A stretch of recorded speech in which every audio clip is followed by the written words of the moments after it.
এই বছরে একটা সিনেমা দেখার জন্য খুবই আগ্রহের সাথে বসেছিলাম। সিনেমাটার নাম হলো দ্য ম্যাটেরিয়ালিস্ট। কেন দেখার আমার আগ্রহ ছিল তার কারণ হচ্ছে এই সিনেমাটা সেলিন সং এর সিনেমা। সেলিন সং যিনি এর আগে একটা সিনেমা বার করেছিল পাস্ট লাইফ, যেটা আমার অত্যন্ত প্রিয় ছিল, অত্যন্ত প্রিয় একটা সিনেমা।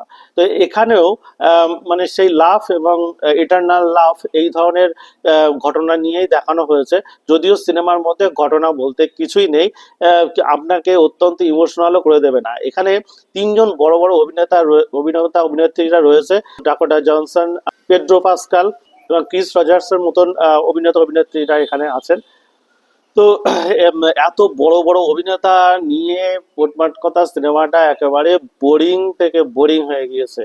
হ্যাঁ, আগের পাস্ট লাইফস এর মধ্যে শেষের এন্ডিং বা চিত্রনাট্যটা যথেষ্ট মজবুত ছিল, কিন্তু এখানে চিত্রনাট্য ঢিলে, সবকিছুই ঢিলে। কাহিনী মানে একেবারে পাতি যে ধরনের লাভ স্টোরি কাহিনী হয় তেমনই কাহিনী, যেখানে ডকাটা জনসন একজন ম্যাটেরিয়ালিস্ট, অর্থাৎ যাদের বলা হয় পয়সা করি এই সমস্ত জিনিসগুলোর দিকে বেশি তার আগ্রহ এবং এইসব নিয়ে থাকতে চায়। তার কাছে যে ভালোবাসা বা ইমোশনাল এই জিনিসগুলোর গুরুত্ব খুবই কম। তো পরবর্তীকালে সে তাকেই ভালোবাসে যার সাথে তার ইমোশনাল অ্যাটাচটা হয়।